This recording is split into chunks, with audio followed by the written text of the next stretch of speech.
وہ ان لڑکیوں کی تلاش میں نکل پڑا ہوگا۔ وہ یا اس کے حواری اس بستی میں ضرور آئیں گے۔ ہمیں اس معاملے سے دور ہی رہنا چاہیے۔ جو مسلمان وہاں پانی فروخت کرتا تھا اس نے تینوں سے کہا، تم میری بیٹیوں جیسی ہو، میرے گھر چلو اور آرام سے کھا پی کر سو جاؤ۔ رات کو سفر کرنا مناسب نہیں ہے۔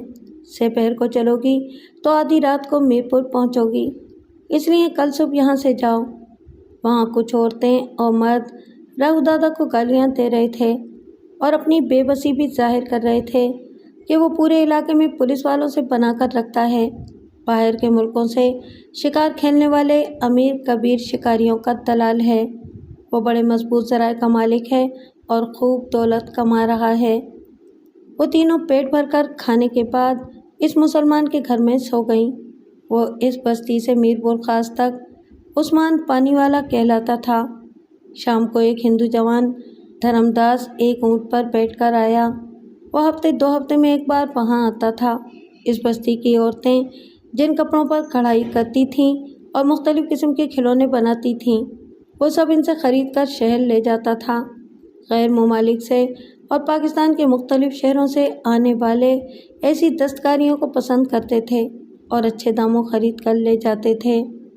دھرم داس تمام سامان خرید کے دوسری صبح شہر واپس جانے والا تھا۔ عثمان پانی والے نے اسے 3 مظلوم لڑکیوں کی روداد سنائی اور پھر کہا، بیٹے تم صبح انہیں اپنے ساتھ لے جاؤ اور میرپور خاص کے تھانے میں انہیں پہنچا دو، یہ اپنا بیان وہاں لکھوا کر قانون کی پناہ حاصل کر لیں گی۔ دھرم داس نے کہا، چاچا ان بیچاریوں کے کام آنا میرا دھرم ہے، میں انہیں حفاظت سے لے جاؤں گا۔ آپ انہیں سمجھا دیں کہ وہ کسی غیر کے ساتھ نہیں اپنے بھائی کے ساتھ جائیں گی۔ اسی شام راہو دادا کا ایک حواری اس بستی میں پہنچ گیا۔ اسے بستی والے نہیں پہچانتے تھے، لیکن ہندو بنیے سے اس کی جان پہچان تھی۔ بنیے نے کہا، آؤ بیٹھو، جل پان کرو۔ پھر سرگوشی میں بولا، 3 چھوکریوں کے لیے آئے ہو؟ ہاں، یہی پوچھنے والا تھا، کیا وہ تینوں یہاں ہیں؟ ہیں، مگر تم کسی اور سے ان کے بارے میں نہ پوچھنا۔ راہو دادا سے کہنا یہاں نہ آئے، بستی والے اس کے خلاف ہیں۔ کوئی راہو دادا کا کچھ بگاڑ تو نہیں سکے گا، مگر یہاں کچھ ایسے مسلمان ہیں جو مرنے ماننے پر تیار ہو جائیں گے۔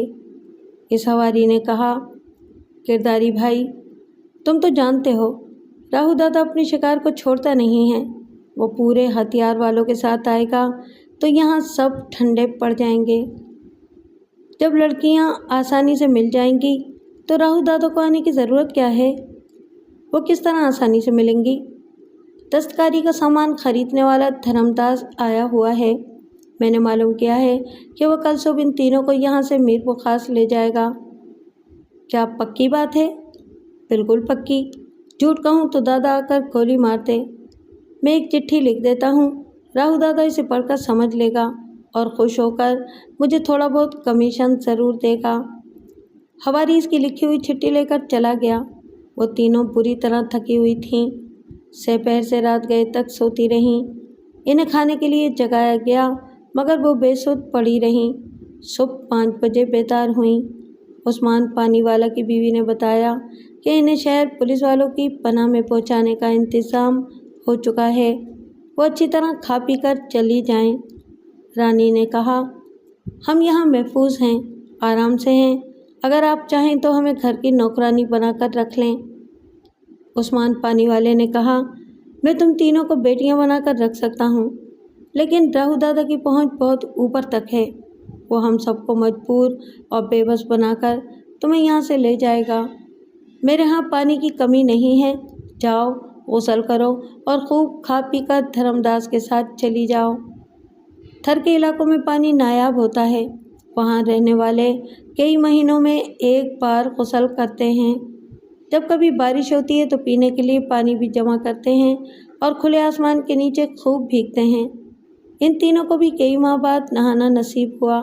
بستی کے کچھ گھروں سے ان کے ناپ کے مطابق لباس لا کر دیے گئے، وہ انہیں پہن کر پیٹ بھر کر کھانے کے بعد گھر سے باہر آئیں۔ دھرم داس کے اونٹ پر خریدا ہوا سامان اور پانی کا مشکیزہ تھا۔ جیسے تیسے ان تینوں کو اونٹ پر بٹھایا گیا۔